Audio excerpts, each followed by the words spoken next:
Salut et bienvenue dans cette vidéo où on va parler d'un champignon que en Suisse on appelle l'épervier, en France l'écailleux. Ici, il y en a presque une forêt entière. C'est un champignon génial. Alors, si tu veux pas louper, il y aura d'autres vidéos qui vont sortir. Clique en bas à droite sur abonner. Donc, non seulement c'est un champignon super, mais la plupart des gens ne savent pas le cuisiner et quoi faire avec. Et c'est ce qu'on va voir dans cette vidéo.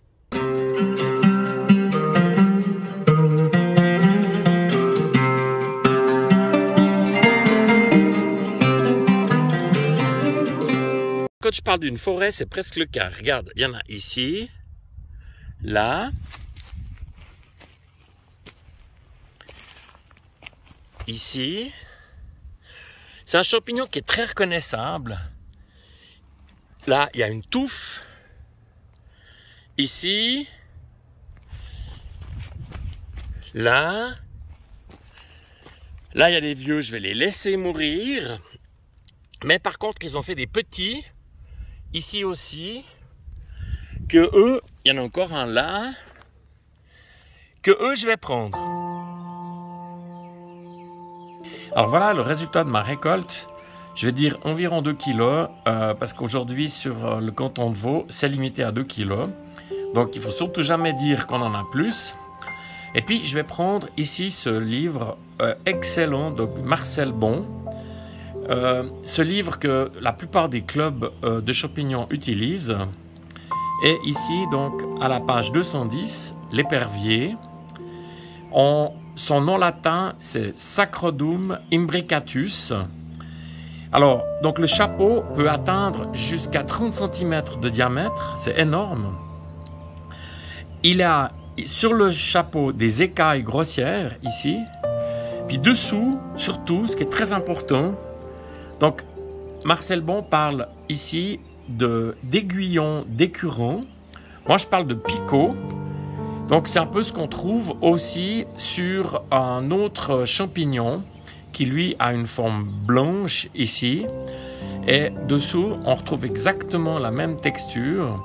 Et donc, ça, c'est le pied de mouton. Voilà, ça, c'est donc pour l'épervier. Alors, on va voir maintenant comment le préparer en cuisine.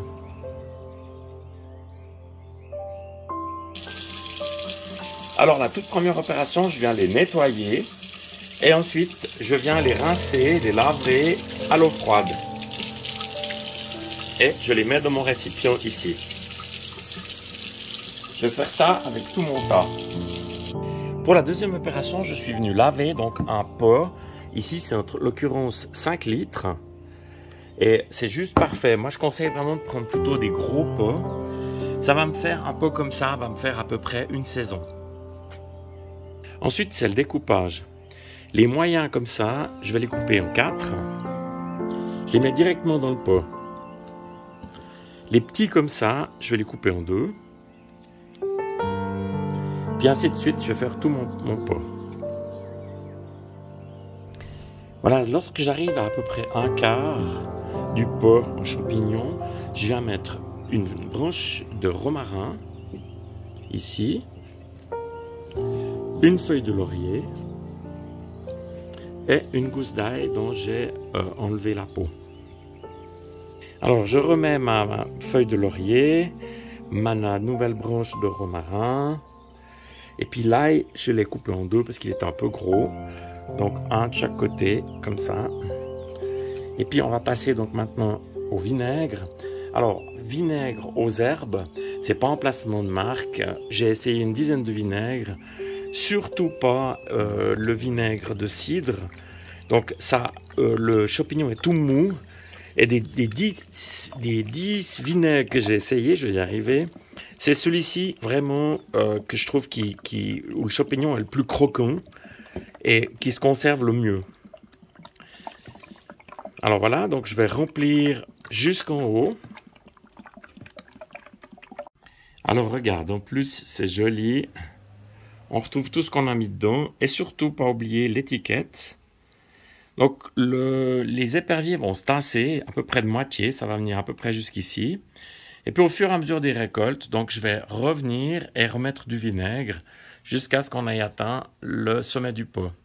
Donc au minimum, il faut que ça reste 3 mois avant de les consommer les premiers. C'est idéal avec une raclette, une fondue, un plat de fromage ou ce qu'on veut, même à l'apéritif, c'est trop bien.